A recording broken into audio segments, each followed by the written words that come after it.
Subscribe کریں channel then اسلام کو اور بیل آئیکن پر پریس کریں تاکہ آنے والی ہر نئی ویڈیو کا نوٹیفیکیشن مل سکے۔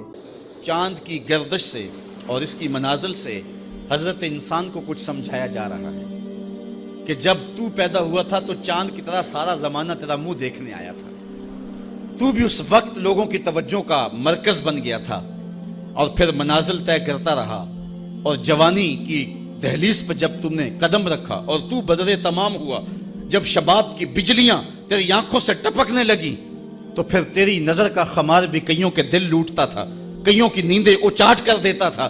جس طرح چاند جب جوبن پہ ہو تو چکور کا دل لرزتا ہے اور سمندر میں جوار بھاٹا پیدا ہو جاتا ہے، لہریں اٹھتی ہیں، طوفان پیدا ہوتے ہیں، تو جب بندہ بھی جوانی کی دہلیز پہ ہوتا ہے تو وہ بھی طوفان اٹھاتا ہے، دلوں میں جوار بھاٹے پیدا ہوتے ہیں۔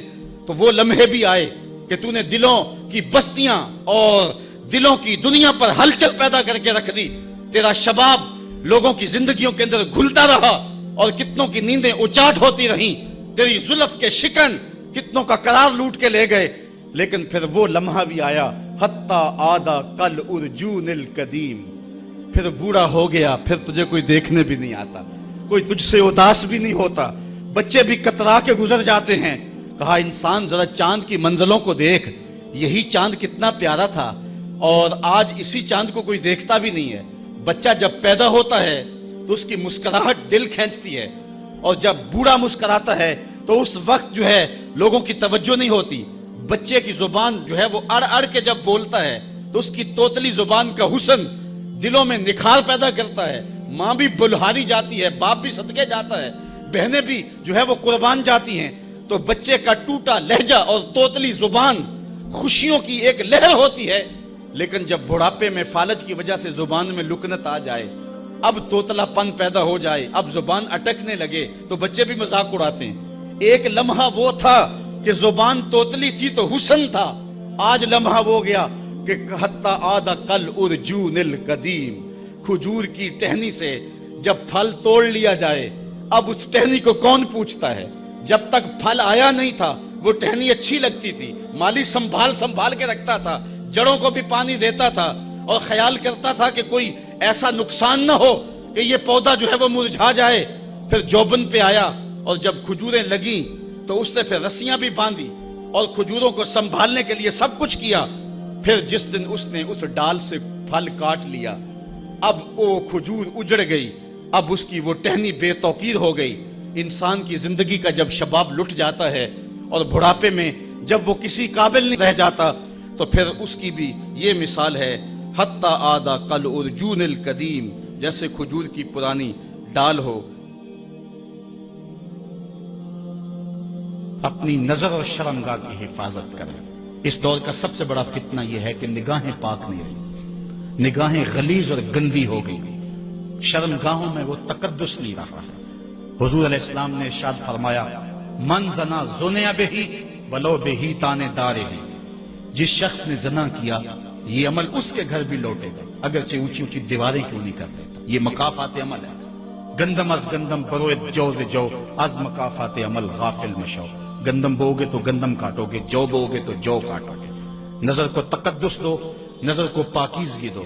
حضرت لقمان حکیم کہتے ہیں کہ میں کئی نبیوں سے ملا ہوں، کئی نبیوں سے ملاقات کی ہے، اور میں ان سے دو دو چار چار باتیں جمع کی ہیں، اور ان ساری باتوں کو میں نے جمع کر کے 100 باتیں جمع کی ہیں، اور ان کا پھر میں نے خلاصہ تیار کیا ہے۔ ان میں 8 باتیں الگ کی ہیں، ان 8 باتوں میں ایک بات یہ ہے جب کسی کے گھر جاؤ تو نظر کو حفاظت میں رکھو۔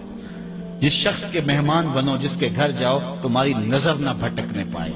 نظر اگر غیر محرم کو شہوت سے دیکھتی ہے، حدیث میں آتا ہے کل قیامت کے دن جہنم کی آگ سے بھر دی جائے گی، وہ سخت رسوا ہوگا۔ آج میڈیا کی آوارگی اور انٹرنیٹ پہ جو کچھ ہو رہا ہے، ٹیلی ویژن اور سینما جو بدتمیزی پھیلا رہے ہیں، اور موبائل پیکج جس طرح بے حیائی کو فروغ ہو رہا ہے، ہم اس کے خلاف پوری قوت کے ساتھ بند باندھیں۔ اپنی اولادوں کے ہاتھوں سے ناول چھین لو، ان کے ہاتھوں سے جو ہے وہ فلمیں چھین لو، ان کی خلوتوں پہ نظر رکھو اور ان کی حفاظت کرو۔ جس شخص کی نظر پاک نہیں ہے اس کے من میں طہارت نہیں آ سکتی ہے، دل پاک نہیں ہے اس کو جو ہے وہ باطن کا نور نصیب نہیں ہو سکتا۔ وائے قوم کشتائے تدبیر غیر، کار او تخریب خود تعمیر غیر از حیا بیگانہ پیرانے کہن نوجوانہ چوں زنا مشغول تن. کتنی حکمت والی بات کہی اقبال نے. وہ اپنے دور کا دکھڑا سناتا ہے جس دور سے ہم گزر رہے ہیں. اب تو عجیب حال ہو گئے. اقبال کہتا ہے یہ جو میرا دور ہے جوان تو جوان رہے بوڑھوں کی نظروں میں حیا نہیں رہا. از حیا بیگانہ پیرانے کہن. بوڑھے لوگوں کی آنکھوں میں بھی اقبال کہتا ہے حیا نہیں رہا. نوجوانہ چوں زنا مشغول تن.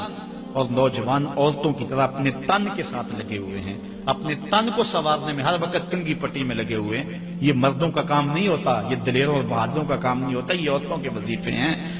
در دل شاں آرزوہا بے ثبات مردہ زائن از بطون امہات. ان کے دلوں میں آرزویں کوئی اور ہی ہیں اور ماؤں کے پیٹوں سے مردہ جنم لے رہے ہیں.